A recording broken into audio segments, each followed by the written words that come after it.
Kahrolsun Amerika! Kahrolsun Amerika!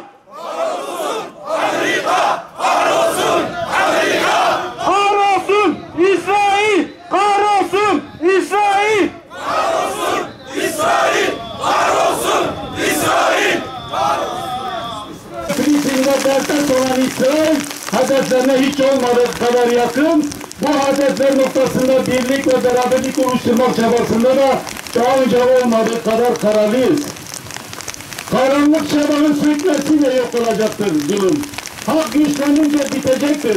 Müslümanlar kardeş oldukları farkına vardığında birbirlerine fikirleştirilmek, çatışmaların ilgili bıraktığında, namluların yönünü değiştirmediğinde küfre karşı galip gelecektir.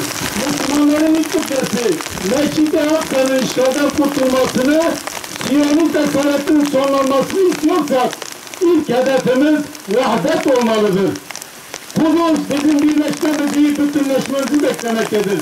Biz kendi aramızda birlik kurmazsak bu zillet halde yaşadığımız bu acılar katmerlere eksilmeyecektir. Tekbir!